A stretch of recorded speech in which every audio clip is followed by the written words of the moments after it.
आज बाकायदा Balochistan national party की सेंट्रल कमेटी के फैसले की तवज्जो से पीटीआई से मैं अपनी पार्टी के इत्तेहाद के खात्मे का बाकायदा ऐलान करता हूँ।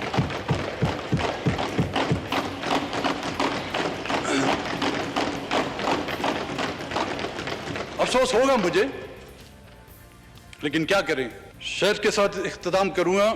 शाहों से जो कुछ रब्त न कायम हुआ अपना, आदत का भी कुछ जबर था, कुछ अपनी ज़बान भी। बलूचिस्तान नेशनल पार्टी ने हुकूमत से अलहदगी इख्तियार कर ली, आज इसका ऐलान कर दिया। जबकि दूसरे इत्तेहादी जमहूरी वतन पार्टी ने भी हुकूमत से नाराज़गी का इजहार कर दिया और कहा है कि हुकूमत ने एक भी वादा पूरा नहीं किया और जल्द ही फैसला करेंगे कि हुकूमत का मजीद साथ देना है या नहीं देना। अफसर मेंगल साहब ने बताया कि वो 2 दिन पहले हुकूमती वफ़द से मिलकर ये बता चुके थे कि वो ये फैसला कर चुके हैं, उनकी जमात हुकूमत से अलहदगी का फैसला कर चुकी है। 2 दिन पहले बताया, आज ऐलान कर दिया और आज वज़ीर आज़म इमरान खान कराची में अपने इत्तेहादी GDA, अपने इत्तेहादी MQM से मिले। अफसर मेंगल को शिकायत है कि हुकूमत ने अपने वादे पूरे नहीं किए। इंतखाबात के बाद तहरीक इंसाफ कामयाब तो हुई मगर अक्सरियत हासिल नहीं कर सकी थी और फिर तहरीक इंसाफ ने इत्तेहादी बनाना शुरू किए। 8 अगस्त को तहरीक इंसाफ और बलूचिस्तान नेशनल पार्टी के दरमियान मुआहदा हुआ। तहरीक इंसाफ के रहनुमा शाह महमूद कुरैशी और जहांगीर तरीन ने अख्तर मेंगल से मुलाकात की। तहरीक इंसाफ ने उन्हें यकीन दिलाया कि 6 नकात पर अमल होगा और वो नकात हैं कि लापता अफराद को बाजियाब कराया जाएगा, नेशनल एक्शन प्लान पर अमल होगा, वफाकी हुकूमत में बलूचिस्तान के 6% कोटे पर अमल होगा, अफगान मुहाजिरीन की फौरी वापसी को यकीनी बनाया जाएगा और बलूचिस्तान में पानी के मसले को हल करने के लिए डैम बनाए जाएंगे। मगर BNP को शिकायत है कि हुकूमत ने इन मुतालबात पर संजीदगी नहीं दिखाई और यह पहली दफ़ा नहीं, इससे पहले भी गुज़िश्ता साल जून में BNP ने हुकूमत से अलहदा होने का ऐलान किया था, जिसके बाद उनसे तहरीक इंसाफ के रहनुमा और वफाकी वजीर परवेज़ खटक ने मुलाकात की, उन्हें यकीन दिलाया कि हुकूमत वादों पर अमल करेगी और तहरीक इंसाफ और BNP मेंगल में कोई इख्तिलाफ नहीं है। फिर 13 अक्टूबर को एक बार फिर BNP मेंगल ने शिकायत की कि हुकूमत वादों पर अमल नहीं कर रही है, इसलिए वो हुकूमत से अलग हो सकते हैं। मगर फिर इस साल जनवरी में हुकूमत ने एक बार फिर से BNP को मना लिया। अब BNP ने बाकायदा तौर पर अलहदगी का ऐलान कर दिया है। इसके अलावा हुकूमत की एक और इत्तेहादी MQM माजी में हुकूमत से नाराज़ रह चुकी है। जनवरी में MQM से ताल्लुक़ रखने वाले वफाकी वजीर खालिद मकबूल सिद्दीकी ने इस्तीफ़ा दे दिया था, मगर हुकूमत ने उन्हें मना लिया। खालिद मकबूल सिद्दीकी की जगह MQM के अमीनुल हक ने अप्रैल में वफाकी वजीर का हल्फ उठा लिया। काफ लीग को भी हुकूमत से शिकायत रही। गुज़िश्ता महीने चौधरी बिरादरान ने चेयरमैन नैब के खिलाफ लाहौर हाई कोर्ट से रुजू किया था और फिर वफाकी वजीर तारिक बशीर चीमा ने कहा था कि वज़ीर आज़म इमरान खान का काम है कि वो खोज लगाएं कि नैब इस तरह की हरकतें क्यों कर रहा है और वो वज़ीर आज़म इमरान खान से नैब के मामले पर बात करेंगे। काफ लीग के वफाकी और पंजाब हुकूमत से काफ लीग अलग हो सकती है, मगर काफ लीग के रहनुमा और स्पीकर पंजाब असेंबली चौधरी परवेज़ इलाही ने 5 जून को, अब से कुछ दिन पहले, सीनियर सहाफ़ी और तज़कियाकार सुहेल वड़ाइच को इंटरव्यू देते हुए कहा कि वो हुकूमत गिराने के अमल का हिस्सा नहीं बनेंगे। फिलहाल MQM और काफ लीग हुकूमत के साथ हैं। ये दोनों जमातें हुकूमत के लिए बहुत अहम हैं। इस वक्त सूरत हाल ये है कि तहरीक इंसाफ के पास कौमी असम्बली में 156 नशिस्तें हैं, जबकि MQM की 7 नशिस्तें हैं, काफ लीग की 5, GDA की 3, बलूचिस्तान अवामी पार्टी की 5, अवामी मुस्लिम लीग और जमहूरी वतन पार्टी की एक नशिस्त है। यानी वज़ीर आज़म इमरान खान को 178 अराकीन की हिमायत हासिल है, जबकि 4 आज़ाद अराकीन में से 2 अराकीन भी हुकूमत के हामी हैं। यूँ तहरीक इंसाफ के पास 180 वोट्स हैं, जबकि इसे हुकूमत बरकरार रखने के लिए 172 वोट्स की ज़रूरत होगी। 8 इजाफी वोट हासिल हैं, जबकि अपोजिशन के पास 157 वोट्स हैं। यानी भी हुकूमत को कोई ख़तरा नहीं है, मगर एक इत्तेहादी के अलग होने के बाद दीगर इत्तेहादी भी हुकूमत पर दबाव बढ़ा सकते हैं। अपनी बार्गेनिंग पोजीशन उनकी बेहतर हो गई है और अब बजट हुकूमत ने पास कराना है, उसमें हुकूमत के लिए मसाइल खड़े कर सकते हैं, हुकूमत के लिए इसमें मुश्किलात हो सकती हैं। इस हवाले से हम ज़रा तफसील से बात करेंगे। हामिद मीर साहब भी हमारे साथ मौजूद होंगे। इस वक्त बलूचिस्तान नेशनल पार्टी के रहनुमा अख्तर मेंगल साहब हमारे साथ मौजूद हैं। मेंगल साहब बहुत शुक्रिया। मेंगल साहब, ज़ाहिर है आपसे वादे होते रहे, आपका गिला है कि वादे पूरे नहीं हुए, कमेटी पे कमेटी बनाई गई। तहरीक इंसाफ कह ज़रूर रही है कि वो आपको मना लेंगे, आपने कहा कि आपका फैसला नहीं है, पार्टी का फैसला है। आप हुकूमत के पास आपके अलावा भी एक कंफर्टेबल मेजॉरिटी है दूसरे इत्तेहादियों को साथ मिलाकर, तो आपको लगता है कि हुकूमत क्योंकि आपके बगैर भी हुकूमत चला सकती है इसलिए उन्होंने सीरियस नहीं लिया, या आपके साथ जो मुआहिदा था उस पर अमल दरामद करने में उनकी मजबूरियां थी इसलिए नहीं अमल हो सका? शाहजेब, ये मसला आज का नहीं है, ये इस हुकूमत का सिर्फ मसला नहीं है, इससे जो पहले की हुकूमतें रही हैं वो भी बलूचिस्तान के मामले में बेख्तियार रही हैं।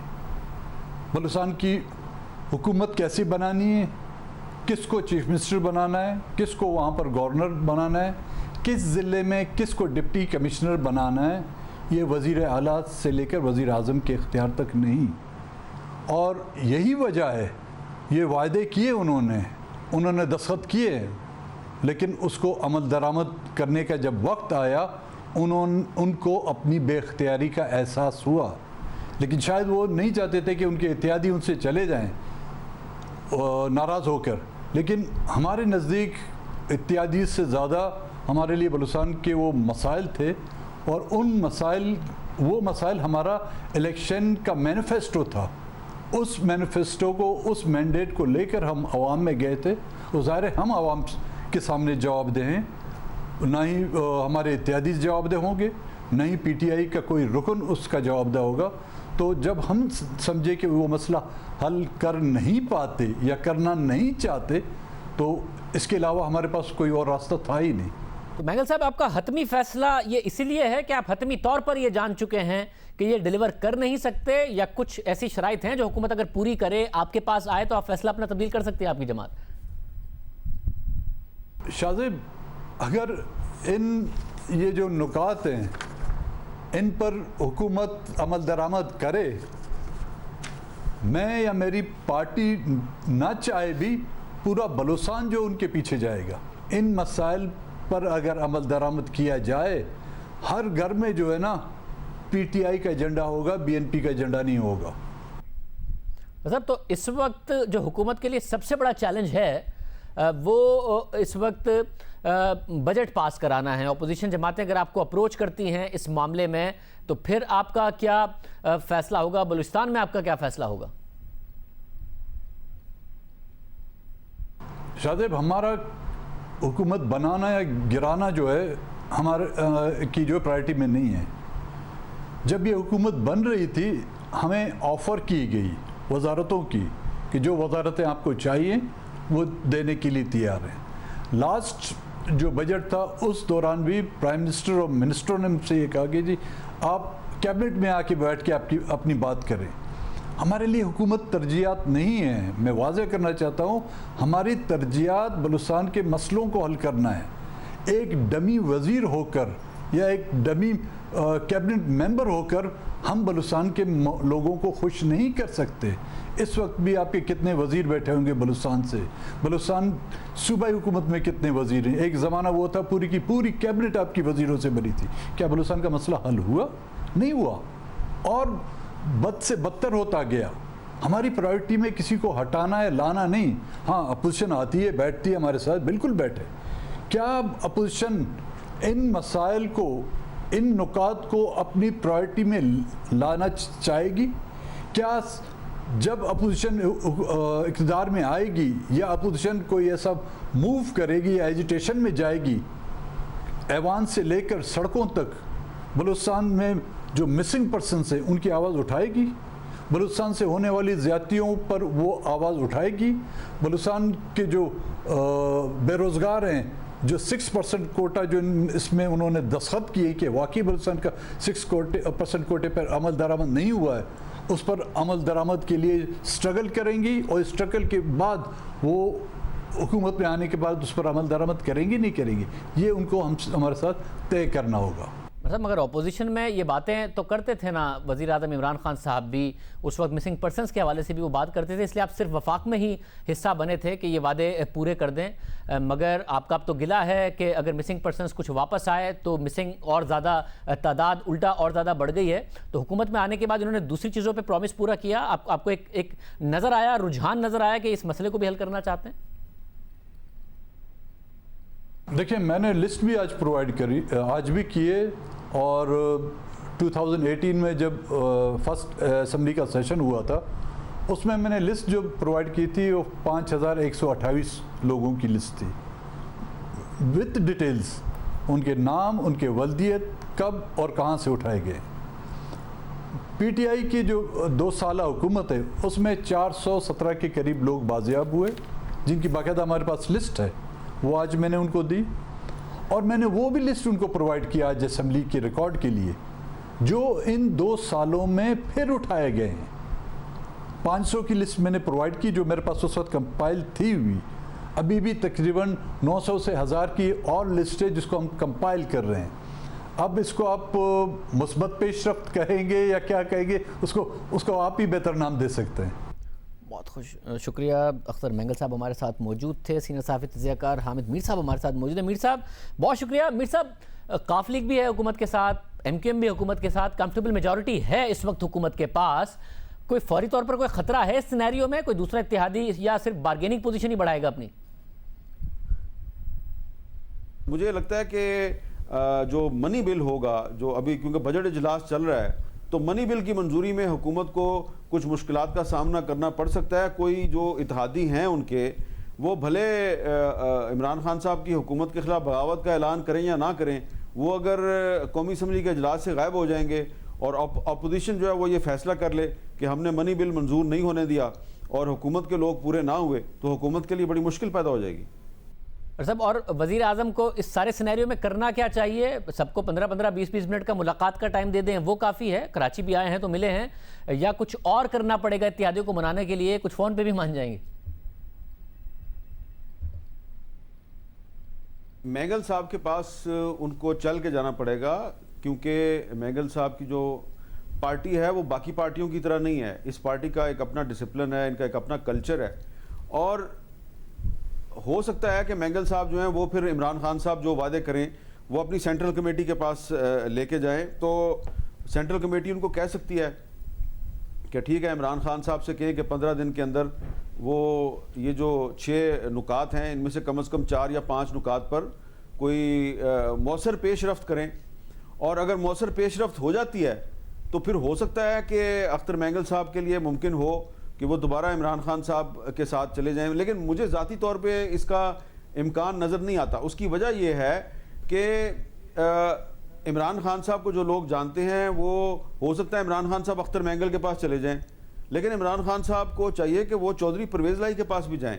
जिस तरह वो आज चल के सिंध चले गए, और बड़ी अच्छी बात है, उन्होंने GDA की लीडरशिप के साथ वहाँ पर जाके बातचीत की, MQM के साथ उन्होंने बातचीत की। उनको PMLQ की लीडरशिप के साथ जाके मिलना चाहिए लाहौर में, चौधरी शुजात हुसैन और चौधरी परवेज़ लाई से मिलना चाहिए, और अख्तर मेंगल साहब के पास चले कोयटा ना जाएं, लेकिन इस्लामाबाद में पार्लियामेंट लॉजेस में J ब्लॉक में वो रहते हैं, वहाँ पे चले जाएं उनके पास। सब इस वक्त इदारों से मामलात अच्छे हैं हुकूमत के, ऑपोजिशन तितर बितर है, कोई प्लान नहीं है उनके पास। इत्तेहादियों को कुछ और नज़र आ रहा है जो वज़ीर आज़म को मुश्किल हो उन्हें राज़ी करने में? उसकी वजह मैं आपको बयान कर देता हूं कि इत्तेहादियों को इस वक्त राज़ी करना इमरान खान साहब के लिए इसलिए बहुत ज़रूरी है, मेरे प्यारे शाहज़ेब खानज़ादा साहब, कि ख़ुद तहरीक इंसाफ की अपनी सफ़ों में भी इस वक्त कुछ मामलात ठीक नहीं हैं, और कौमी असम्बली के कम अज़ कम 13 जो MNAs हैं जिनका ताल्लुक PTI के साथ है, वो आपस में आजकल एक दूसरे के साथ गुफ्तो शनीद कर रहे हैं, मिलते हैं, बंद कमरों में मुलाकातें कर रहे हैं, और उनके भी बड़े तहफ़्फ़ुज़ात हैं, बड़े शिकवे शिकायतें हैं, और उनकी तादाद में इजाफा भी हो सकता है। जो अख्तर मेंगल साहब ने आज जो ऐलान किया है, इस ऐलान से इत्तेहादियों की तो बारगेनिंग पोजीशन बनी है, लेकिन जो PTI के अपने रैंक्स के अंदर जो एक रिजेंटमेंट है वो भी मज़ीद उसमें इजाफा हो सकता है। कुछ दिन पहले तक ये कोरोना का जो वायरस है, इसके फैलने से पहले आपको याद होगा कि कराची के कुछ MNAs थे जो उन्होंने खुलकर, जो कराची के 2 वज़ीर हैं उनके खिलाफ ऐलान बगावत किया था, तो इमरान खान साहब ने उनको अपने पास बुलाया, उनसे बातचीत की। पेशावर के MNA थे नूर आलम खान साहब, वो नाराज़ थे, इमरान खान साहब ने उनके साथ भी मुलाकात की, और इस तरह उन्होंने वो मामला हल कर दिया। अब ये जो 12-13 नए लोग हैं, इनमें से अक्सर का ताल्लुक पंजाब से है, और अगर पंजाब के 12-13 MNAs जो हैं वो आपसे खुश नहीं हैं, तो इसका मतलब ये है कि फिर पंजाब में 25-30 आपके MPs भी ऐसे हो सकते हैं जो के आपसे खुश नहीं हैं। तो अगर 12-13 MNAs जो हैं वो PTI के कौमी असम्बली में उन्होंने कोई दूसरा रास्ता अख्तियार कर लिया, और इतनी ही तादाद में, जैसे ज़्यादा तादाद में MPs ने पंजाब असम्बली में एक दूसरा रास्ता अख्तियार कर लिया, तो बड़े मसाइल पैदा हो जाएंगे। और मैं समझता हूँ कि इस वक्त जो कोरोना वायरस से सूरत हाल पैदा हुई है, तो उसमें ये जो सियासी अफरा तफरी है, सियासी अदम इस्तेहकाम है, ये अच्छी चीज़ नहीं है। तो इस वक्त इमरान खान साहब को अपना जो उनका एक एटीट्यूड है उसके बिल्कुल बरखिलाफ बिल्कुल एक यू टर्न लेते हुए उनको चाहिए कि इत्तेहादियों के पास खुद चल के जाएं, उनको मनाने की कोशिश करें, और जो MNAs जिनका ताल्लुक PTI से है, जो उनसे खुश नहीं है, उनको भी मनाने की कोशिश करें और अपोजिशन को भी साथ लेके चलें। बहुत शुक्रिया। हामिद मीर साहब हमारे साथ मौजूद थे। प्रोग्राम में आगे बढ़ते हैं और कोरोना वायरस के हवाले से एक मस्बत खबर आई है, मगर उस मस्बत खबर में एक वार्निंग है और आपको बहुत ज़्यादा एहतियात करने की ज़रूरत है। ये मामला आपके सामने रखेंगे। उससे पहले आपको बता देंगे पाकिस्तान में स्मार्ट लॉकडाउन का आगाज़ कर दिया गया है। कोरोना वायरस के हॉटस्पॉट्स को बंद किया जा रहा है और इसका दायरा कार भी बढ़ाया जा रहा है, मगर कोरोना वायरस का बढ़ता हुआ फैलाव कम नहीं हो रहा है और इसमें मुसलसल शिद्दत आ रही है। हर गुजरते दिन के साथ साथ रिकॉर्ड अमवात भी रिपोर्ट हो रही हैं और हुकूमती डेटा के मुताबिक गुज़िश्ता 24 घंटे में मुल्क भर में कोरोना से 136 अफराद इंतकाल कर गए, जिसके बाद अमवात की मजमूई तादाद 2975 हो गई और गुज़िश्ता 5 दिनों के दादोशुमार के मुताबिक कोरोना से 512 अमवात हो चुकी हैं, यानी रोज़ाना अमवात की शरह 100 से ज़ायद है। जबकि गुज़िश्ता 24 घंटों में किए गए 28,117 टेस्ट में से 5,839 अफराद में कोरोना की तस्दीक हुई है, जिसके बाद मुल्क भर में कोरोना के मरीजों की तादाद 1,54,760 हो चुकी है। पाकिस्तान में कोरोना वायरस का पीक कब आएगा, ये बहुत ज़्यादा इसका बारे में अब बात हो रही है। वज़ीर आज़म कह चुके जुलाई के आखिर में या अगस्त के शुरू तक खौफ बढ़ता जा रहा है, जबकि जिन ममालिक में कोरोना का पीक आ चुका है वहाँ भी खौफ बरकरार है और कोरोना वायरस के दूसरे पीक के हवाले से तशवीश पाई जाती है। इस सूरत हाल में एक हौसला अफजा खबर बरतानिया से आई है, जहाँ ऑक्सफोर्ड यूनिवर्सिटी के माहिरीन ने कोरोना से मुतासरा मरीजों की जान बचाने के लिए डेक्सामेथासोन नामी दवा के इस्तेमाल को मौसर करार दे दिया है और कोरोना के ऐसे मरीजों के इलाज के लिए इसे एक ब्रेक थ्रू करार दिया जा रहा है जिन्हें ऑक्सीजन की ज़रूरत पड़ती है और वो वेंटिलेटर्स पर चले जाते हैं। यानी हर मरीज़ के लिए ये नहीं है, जिनकी हालत बहुत तशवीशनाक हो उन मरीजों के लिए है। अगर आप उससे पहले इस दवा को खुद लेंगे तो ये आपके लिए नुकसानदेह हो सकती है। डॉक्टर्स कहें उसके बाद ही आप इस दवा का इस्तेमाल कर सकते हैं। आलमी इदारा सेहत ने भी इस दवाई के इब्तिदाई नताइज का खैर मकदम किया है, मगर साथ ही कहा है कि इस दवा के मुकम्मल तज्जिए के मुंतज़िर हैं। मगर बरतानवी हुकूमत ने इस दवा के कामयाब ट्रायल्स के दावे के बाद इसे इस्तेमाल करने की इजाज़त दे दी है। कोरोना के इलाज के लिए अब तक कोई दवाई या वैक्सीन मौजूद नहीं है। दुनिया भर में वैक्सीन तैयार करने की कोशिशें हो रही हैं और अब बरतानवी साइंसदानों ने डेक्सामेथासोन को कोरोना के तशवीशनाक हालात में मरीजों के लिए मौसर करार दिया है। वज़ीर आज़म के मामले खुसूसी बराए से डॉक्टर ज़फ़र मिर्ज़ा ने भी कहा है कि पाकिस्तान में माहिरीन की कमेटी इस दवा के इस्तेमाल पर गौर करेगी, और मगर उन्होंने ये साथ ये कहा है कि सिर्फ डॉक्टर्स के मशवरे के साथ इसको इस्तेमाल किया जाए। डॉक्टर ज़फ़र मिर्ज़ा हमारे साथ मौजूद हैं, उनसे हम बात करेंगे। साथ ही हमारे साथ डॉक्टर फ़हीम यूनुस मौजूद हैं, माहिर अमराज़ इन्फेक्शन अमेरिका से, जिन्होंने कोरोना के मरीजों का इलाज भी किया है। इस हवाले से उनकी क्या मालूमात है इस दवा के हवाले से, वो पाकिस्तान को जो मशवरे देते रहे उनमें से बहुत सारे दुरुस्त साबित हुए, उस पर भी बात करेंगे। डॉक्टर ज़फ़र मिर्ज़ा साहब, पहले मैं आपसे जानना चाह रहा हूँ, डॉक्टर साहब ये ज़ाहिर खुद लोग ना इस्तेमाल करें, इसके साइड इफ़ेक्ट्स भी हो सकते हैं और ये सिर्फ जिनकी हालत तशवीशनाक हो उनके लिए है, ये आवाम को पता होना चाहिए। जी बिल्कुल,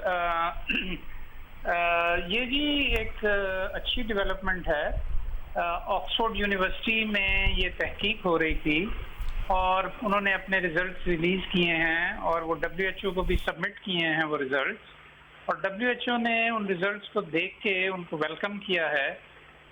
देखें, इस वक्त कोई भी मुस्तनद इलाज तो है नहीं कोरोना वायरस के लिए। डेक्सामेथासोन मौसर पाई गई है जो क्रिटिकल पेशेंट्स हैं या जो शदीद अलालत का शिकार हैं, जो ऑक्सीजन पे या वेंटिलेटर्स पे मरीज होते हैं। क्रिटिकल केयर से मुराद ये है कि वो मरीज जो ऑक्सीजन पे या वेंटिलेटर्स पे होते हैं, उनमें अगर डेक्सामेथासोन इस्तेमाल जब की गई तो उससे अच्छे रिजल्ट्स निकले, और अच्छे रिजल्ट से मुराद ये है कि जो मॉर्टेलिटी थी वो कम हुई, 1/3 कम हुई वेंटिलेटर्स में, 1/5 कम हुई उन पेशेंट्स में जहाँ ऑक्सीजन थी। दूसरे लफ्ज़ों में मैं ये कह रहा हूँ कि अगर पेशेंट्स जो हैं वो क्रिटिकल हैं तो डेक्सामेथासोन एक अच्छी उसका एक अच्छा इस्तेमाल दरियाफ्त हुआ है। मैं अच्छा इस्तेमाल इसलिए कह रहा हूँ कि ये दवाई पुरानी है, 1960 से है और बहुत सस्ती और बड़ी मौसर दवा है, लेकिन अब इसको कतन हरगिज़ कोरोना वायरस के उन मरीजों को कतन इस्तेमाल नहीं करना चाहिए जिनको माइल्ड या मुतदिल किस्म के सिम्टम्स हैं, क्योंकि उनके केसेस में इसका फ़ायदा तो कोई नहीं होगा, लेकिन इससे नुकसान बहुत ज़्यादा हो सकता है, क्योंकि इसके बहुत सीवियर किस्म के साइड इफ़ेक्ट्स हैं। तो मैं इसको जितना जोर देना चाहूँ नहीं दे सकता कि लोगों को ये इंतबाह करने के हवाले से कि इसको खुदारा अपने तौर पे तो इस्तेमाल ना करें, मामूली सिम्टम्स में तो बिल्कुल इसको इस्तेमाल नहीं करना चाहिए। हॉस्पिटलाइज्ड पेशेंट्स में डॉक्टर्स को ये डिसाइड करना है कि किस मरीज को उन्होंने डेक्सामेथासोन देनी है और किसको नहीं देनी। साथ ही डॉक्टर साहब आप समझते हैं यानी कि पाकिस्तान में अगर अभी तो वैसे भी अस्पताल में जो क्रिटिकल पेशेंट्स हैं उनकी तादाद इस वक्त कैपेसिटी है अस्पतालों में, मगर अगर आगे जाके होती है बहुत ज़्यादा अस्पताल में क्रिटिकल पेशेंट्स होते हैं तो ये फ़ायदेमंद साबित होगी, मददगार साबित होगी। जी यकीनन ये मददगार साबित होगी, और मैंने जिस तरह अर्ज किया कि ये एक पुरानी दवाई है, बड़ी सस्ती दवाई है।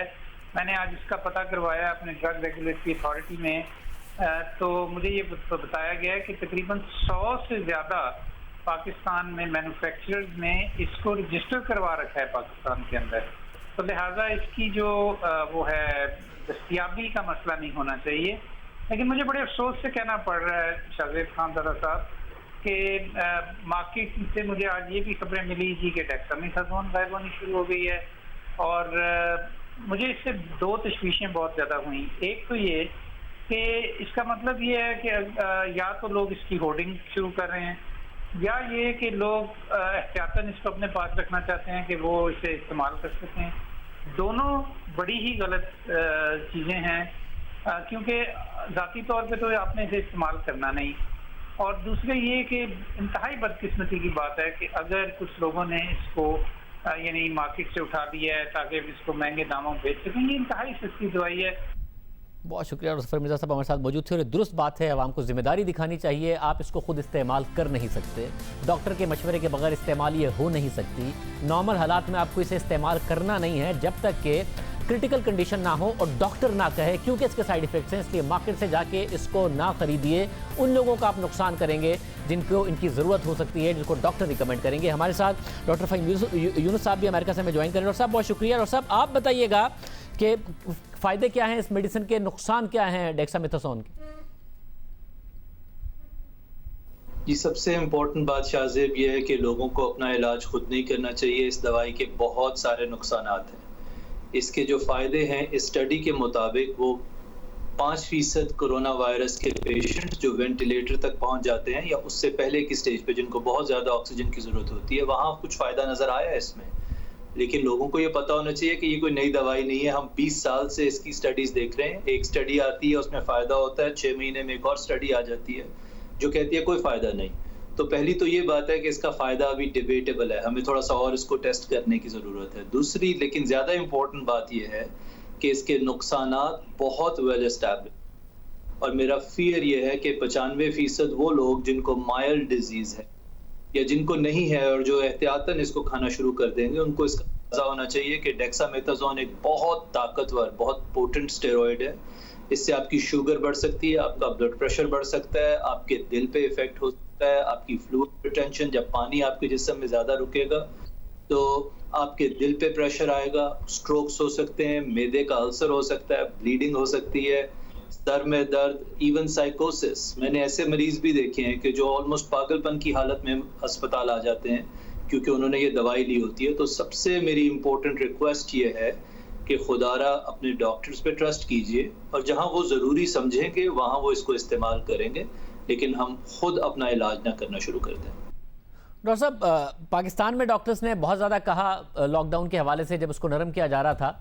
आप अमेरिका में सूरत हाल देख रहे थे और आपने ये कहा था कि जी जो दुनिया में हो रहा है एक ही वायरस का पैटर्न है, तो दुनिया से सबक सीखना चाहिए, डॉक्टर्स की सुननी चाहिए। नहीं सुनी गई पाकिस्तान में डॉक्टर्स की, अनफॉर्चुनेट था, और वायरस बहुत तेज़ी से फैला। अभी वर्ल्ड हेल्थ ऑर्गेनाइजेशन कह रहा है कि जी कंप्लीट लॉकडाउन हो, हमारे यहाँ सिलेक्टिव लॉकडाउन किया जा रहा है। आपके ख्याल में इस स्टेज पर हम हैं कि इसको कंट्रोल किया जा सके, या अब बहुत आगे निकल गया मामला, कंट्रोल करना मुश्किल है?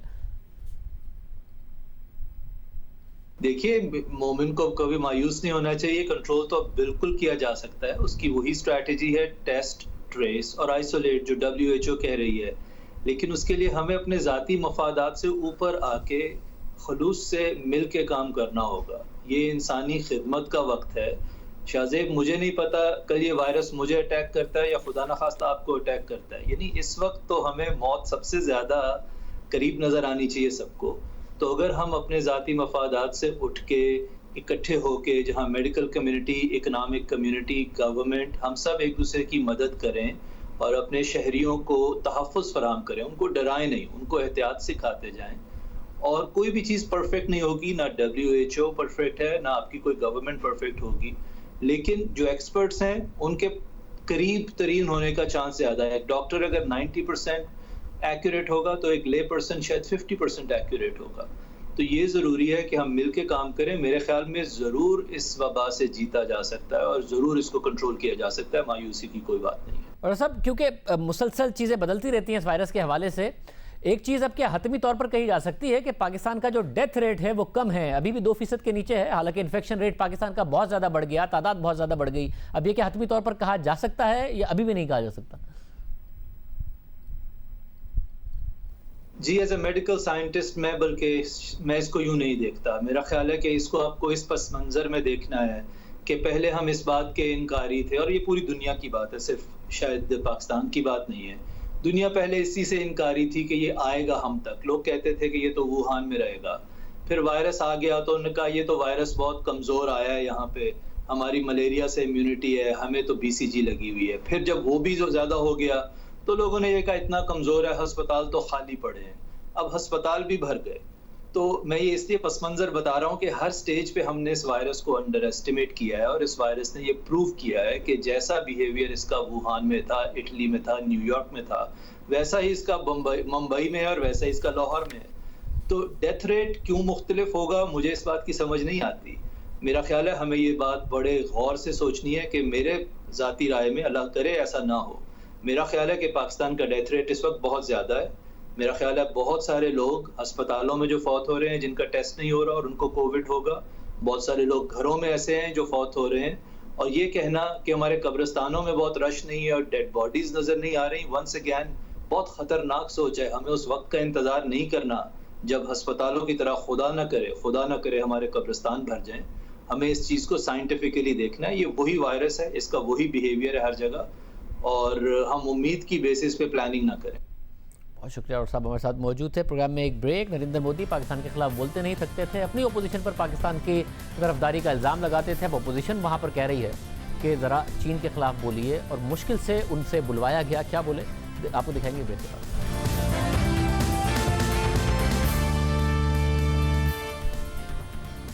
इस वक्त पूरी दुनिया की नजरें भारत और चीन पर लगी हुई हैं, क्योंकि 20 भारतीय फौजियों की हलाकत के बाद खदशा है कि चीन और भारत में कहीं जंग ना हो जाए।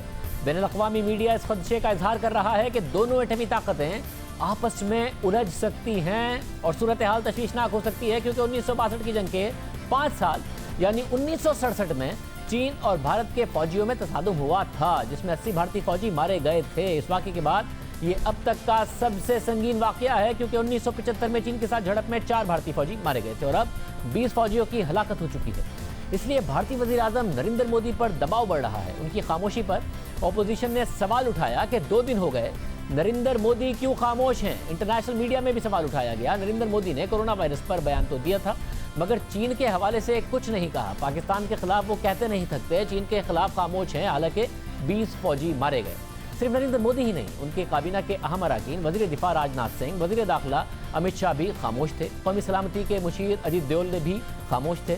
जिसके बाद अपोजिशन रहनुमा सोनिया गांधी ने बयान दिया कि आज जबकि मुल्क भर में चीनी कार्रवाई के बाद गम और गुस्सा है, वज़ीर आज़म को सामने आना चाहिए और कौम को बताना चाहिए कि चीन ने कैसे ये जारहाना कदम उठाया है।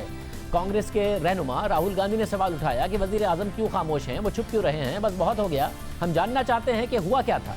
चीन की हिम्मत कैसे हुई कि वो हमारे फौजियों को मारे, उनकी हिम्मत कैसे हुई कि वो हमारी ज़मीन पर कब्जा करें। इसके अलावा अपोजिशन के एक और रहनुमा असदुद्दीन ओवैसी ने ट्वीट किया कि यह वक्त है वज़ीर आज़म मोदी मुल्क के सामने हक़ाइक़ रखें। क्या वो तस्लीम करेंगे कि वो मुल्क का तहफ़्फ़ुज़ करने में नाकाम हो गए। अपोजिशन रहनुमाओं की तनक़ीद के बाद आज नरेंद्र मोदी ने फौजियों की हलाकत पर रद्द-ए-अमल दिया और कहा कि भारत अमन चाहता है मगर उकसाने पर जवाब देगा। भारत शांति चाहता है, लेकिन भारत उकसाने पर हर हाल में यथोचित हर हाल में यथोचित जवाब देने में सक्षम है। हमने हमेशा ही ये प्रयास किया है कि मतभेद विवाद न बने, डिफरेंसेस डिस्प्यूट्स में न बदले। हम कभी किसी को भी उकसाते नहीं हैं, लेकिन हम अपने देश की अखंडता और संप्रभुता के साथ समझौता भी नहीं करते। लहजा अलग है, जबान में फ़र्क है, अल्फाज के चुनाव में फ़र्क है। नरेंद्र मोदी ने इसके अलावा जुमे को कुल जमाती कॉन्फ्रेंस बुलाने का ऐलान किया। इसके अलावा आज भारतीय वजीर दिफा राजनाथ का भी बयान सामने आया और उन्होंने कहा कि 20 इंडियन फौजियों की हलाकत पर परेशान कुन और तकलीफदा नुकसान है। साथ ही आज एक बार फिर से चीन ने वाजे किया कि उसे सरहदी झड़प का जिम्मेदार नहीं ठहराया जा सकता। इंडियन फौजियों ने तयशुदा उमूर की संगीन खिलाफ वर्जियाँ की। साथ ही चीनी वजारत खारजा के तर्जुमान ने कहा कि चीन मजीद तनाज़ात नहीं चाहता। इसके अलावा चीन के एक तर्जुमान का बयान सामने आया। तर्जुमान ने कहा कि इंडियन फौजियों ने अपने वादे की खिलाफ वर्जी की, दानिस्ता तौर पर चीनी फौजियों को उकसाया और उन पर हमला किया, जिसके नतीजे में दोनों फरीकों के माबैन आमने सामने का तसादुम हुआ और अमवात हुई। भारत अपने फौजियों को सख्ती के साथ रोके और तनाज़े को बातचीत के जरिए हल करे। पीर की रात को भारतीय फौजियों की हलाकत हुई। फिर कई घंटों की खामोशी के बाद आज आखिरकार भारतीय वज़ीर आज़म ने रद्द-ए-अमल दिया, मगर वो भी अपोजिशन के दबाव पर, वरना मोदी खामोश थे।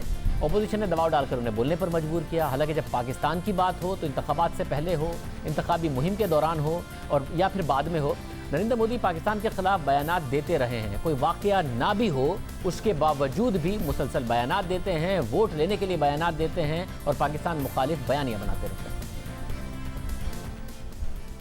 जब सीमा ललकारती है ना, तब नेताओं की बयानबाजी नहीं होती है, जवानों की उंगली चलती है, ट्रिगर पर उंगली चलती है। अनाप शनाप राजनीतिक बयान दे रहे हैं, ये आपको शोभा देता है क्या? आप मुझे बताइए। मोदी ने जवाब देना चाहिए कि सीमा पर बैठे जवान ने अपनी उंगली से ट्रिगर दबा करके जवाब देना चाहिए। आज पाकिस्तान के अखबार की हेडलाइन देख लीजिए, भारत के नेताओं जो बयानबाजी करते हैं वो पाकिस्तान के न्यूज पेपर की हेडलाइन बन जाती। ऐसे नेता ऐसी बातें करते हो जो पाकिस्तान के टीवी पर दिखा रहा है।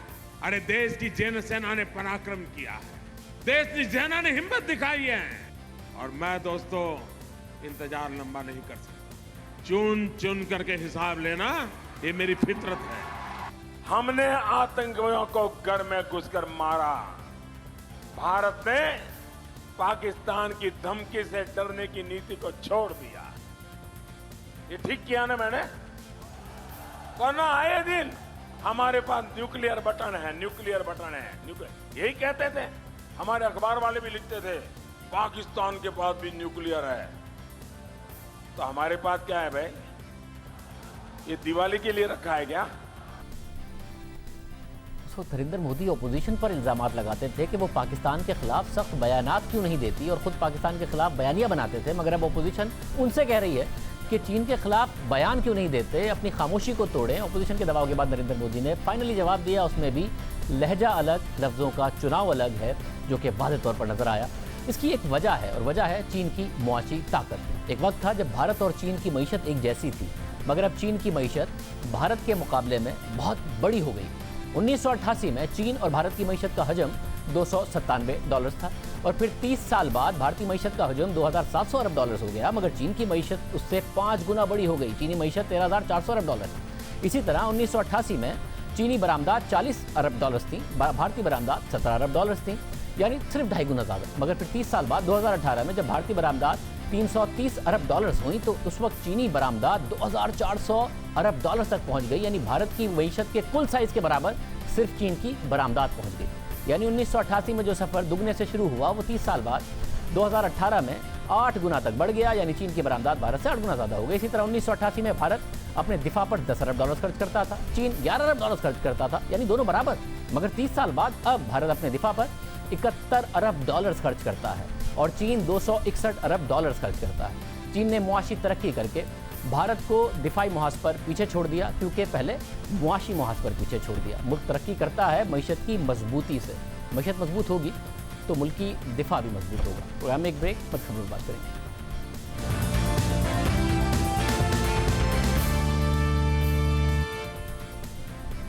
जस्टिस काजी फाइज ईसा केस में आज अहम पेशरफ्त हुई। समाअत के आगाज के कुछ ही देर बाद जस्टिस काजी फाइज ईसा कोर्ट रूम में दाखिल हुए और 3 से 4 मिनट के बाद उन्होंने अदालत से कहा कि वो दरख्वास्त गुजार की हैसियत से पहली बार अदालत आए हैं, उन्हें कुछ कहने की इजाज़त दी जाए।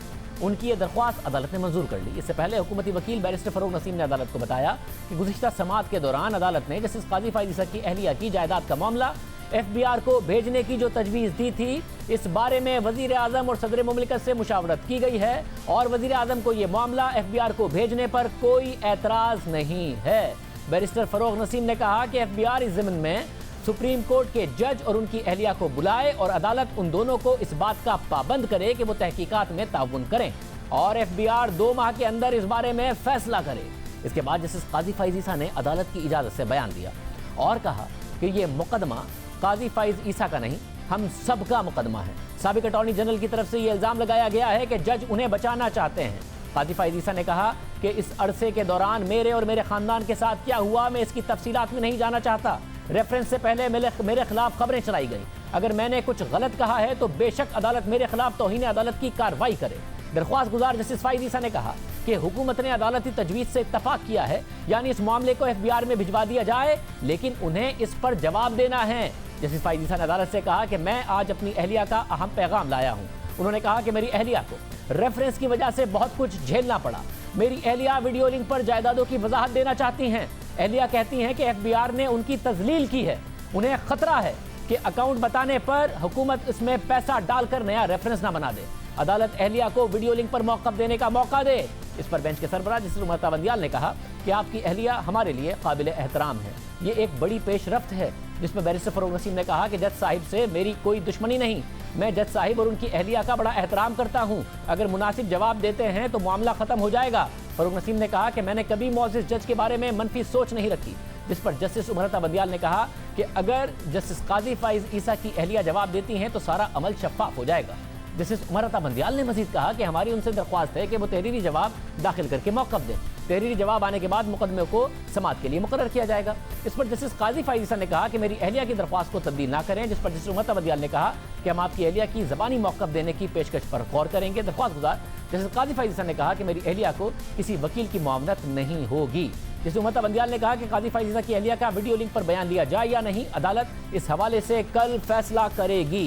ये बड़ी अहम समाअत है। जाहिद गिशकोरी अदालत में मौजूद थे। जाहिद, बहुत शुक्रिया। जाहिद, क्या माहौल था अदालत का, क्या हुआ, जरा आवाम के सामने रखिए। शाहजेब, आज जस्टिस काजी फाइज ईसा में केस में एक बड़ा दिन था, बहुत बड़ा दिन, क्योंकि उसकी वजह यह थी कि अचानक तौर पर जो दरख्वास्त गुजार खुद जस्टिस काजी फाइज ईसा थे वो अपने साथी जजेस के सामने अदालत में पेश हो गए। जैसे ही समाअत शुरू हुई 9:30 बजे वो 6 मिनट बाद अदालत में आए और सामने वाली सीट पर बैठ गए तो जजेस ने उनको कहा कि आप तशरीफ़ रखें। उन्होंने बात करने की इजाज़त मांगी और फ़रोग नसीम उस वक्त जो हुकूमत के वकील हैं वो दलाइल पेश कर रहे थे, उसको अदालत ने इजाज़त दे दी और उन्होंने अपनी दलाइल शुरू कर दी। जस्टिस काजी फाइज ईसा ने उन्होंने पहले जो ब्रेक से पहले 20 मिनट का दौरानिया था उसमें अपने दलाइल दिए।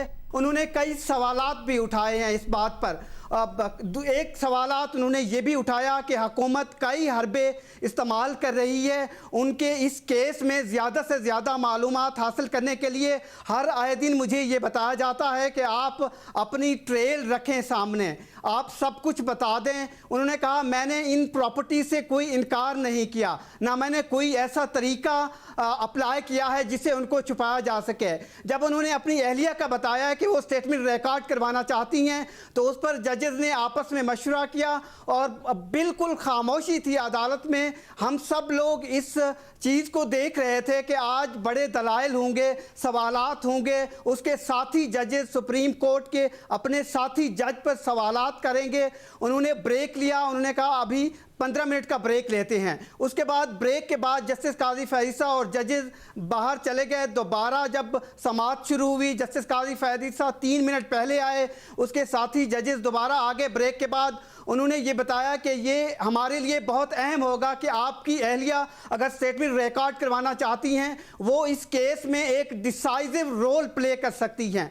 उसके बाद जस्टिस काजी फैज़ ईसा ने बहुत सारे सवालात ये भी उठाए कि उन पर मीडिया पर सवालात किए जा रहे हैं। साथ ही शहजाद अकबर बैठे हुए थे, उन्होंने ये बताया कि वो प्रेस में जो अंडर ट्रायल केसेस हैं, पर्टिकुलरली उनका केस है, उन पर बात करते हैं। उन्होंने फ़रोग नसीम और साबिक जो अटार्नी जनरल हैं पाकिस्तान के, अनवर मंसूर खान, उन पर भी सवालात उठाए कि उन्होंने एक दूसरे को झूठा करार दिया है। और साथ ही उन्होंने कहा कि साबिक अटार्नी जनरल के खिलाफ कॉन्टेम्प्ट ऑफ कोर्ट की प्रोसीडिंग अदालत को शुरू करनी चाहिए। और इसके अलावा उन्होंने ये सवालात उठाए कि साबिक सदर ने अपने 3 इंटरव्यूज में उसके केस का तज़किरा किया है और जो फोकस पॉइंट रहा है उनके दलाइल का, कम से कम 44 मिनट उन्होंने दलाइल पेश किए हैं अदालत के सामने। जस्टिस काजी फैज़ ईसा का ये फोकस पॉइंट था कि उसका केस FBI को नहीं जाना चाहिए क्योंकि उसकी जो मिसेज हैं वो पहले ही परेशान हैं। FBI ने उनको तजलील का निशाना बनाया है। यानी कि जाहिद फैज़ ईसा साहब ये कह रहे हैं, जैसे फैज़ ईसा कि हुकूमती मशीनरी मेरे खिलाफ है इसलिए FBI पर भरोसा नहीं है, पहले का भी ट्रैक रिकॉर्ड FBI का ठीक नहीं है, मगर अदालत के सामने उनकी अहलिया तमाम चीज़ें रखने को तैयार है। ये फोकस पॉइंट था आज जस्टिस काजी फैज़ ईसा का कि FBI पर उनका भरोसा नहीं है, बल्कि इदारों पर उन्होंने सवालात उठाए हैं क्योंकि उनका ये बताना था कि हुकूमती पूरी मशीनरी जो है वो उनके खिलाफ इंफॉर्मेशन इकट्ठी कर रही है। उनको ना रेफरेंस की कॉपी दी गई थी, ना उनको हुकूमत के जवाबात दिए गए हैं। छोटा सा एक रेफरेंस था, लेकिन उसके जवाब में जो हुकूमत ने अपना जवाब जमा करवाया है वो इतना ताकतवर है कि तमाम तर इंफॉर्मेशन उसमें मौजूद हैं। बहुत शुक्रिया, तफसीलात बता रहे थे। प्रोग्राम में आगे बढ़ते हैं। जंग और जियो के editor in chief Mir Shakeel उर रहमान 12 मार्च से गिरफ्तार हैं। नैब ने उन्हें 34 साल पुराने जायदाद के केस में गिरफ्तार किया और गिरफ्तारी को 96 दिन हो गए मगर कोई मुकदमा साबित नहीं हुआ। मुल्क में एहतजाज हो रहा है और अक़वाम मुत्तहिदा के इदारे ह्यूमन राइट्स काउंसिल ने भी हुकूमत को जो खत लिखा था उसे अवाम पर, मंजर-ए-आम पर वो लेकर आए हैं और उस खत में कहा गया है कि मीर शकील उर रहमान की गिरफ्तारी पर खदशात हैं। ये गिरफ्तारी बज़ाहिर जंग मीडिया ग्रुप में बतौर एडिटर इन चीफ के उनके किरदार की वजह से है। हमें इस बात पर भी खदशात है कि जंग मीडिया ग्रुप और दीगर मीडिया के इदारों के हक़ इज़हार राय पर पाबंदियां लगाई जा रही हैं जब वो मुल्की सियासत की कवरेज करते हैं। हम इस बात पर तशवीश का इजहार करते हैं कि मीर शकील उर रहमान के खिलाफ कार्रवाई और इक़दामात उनके और उनके इदारे की जानिब से हक़ इज़हार राय के जवाब में हो सकती हैं। जैसा कि अक़वाम मुत्तहिदा की ह्यूमन राइट्स काउंसिल के मैंडेट के तहत ये हमारी जिम्मेदारी है कि ऐसे तमाम केसेस के हवाले से हम वजाहत लें जिन पर हमारी तवज्जो दिलाई जाए, इसलिए हुकूमत इन मामलात पर मजीद मालूमात फराहम करे। खत में आगे लिखा है कि मीर शकील उर रहमान की गिरफ्तारी की कानूनी वजूहात बताएं और बराए मेहरबानी वो वजूहात भी बताएं कि 34 साल बाद ये इल्ज़ामात क्यों लगाए गए हैं और वजाहत कीजिए कि मीर शकील उर रहमान को ट्रायल से पहले ही क्यों गिरफ्तार कर लिया गया और हक़ इज़हार राय, हक़ आज़ादी के बैनुल-अक़वामी मयार और क़वानीन के आर्टिकल 9 और 19 से ये गिरफ्तारी कैसे मुताबिकत रखती है। बराए मेहरबानी इन इक़दामात के हवाले से मालूमात दीजिए जो आपने अपनी हुकूमत पर लगने वाले इन इल्ज़ामात के जवाब में उठाए कि मीडिया और हक़ आज़ादी इज़हार राय की राह में रुकावटें डाली जा रही हैं और मीडिया पर पाबंदियां लगाई जा रही हैं। बराए मेहरबानी इन इक़दामात के हवाले से मालूमात दीजिए जो आपने उठाए हों ताकि मीडिया धमकियों, हिरासानी और मुदाखलत के बगैर अपना हक़ इज़हार राय इस्तेमाल कर सके। बराए मेहरबानी 60 दिन के अंदर इसका जवाब दीजिए। यह खत और आपका जवाब अवाम के सामने वेबसाइट के जरिए रख दिया जाएगा। तो आज ये खत तो रख दिया गया है, हुकूमत का जवाब नहीं रखा गया है। इजाज़त दीजिए, अल्लाह हाफ़िज़।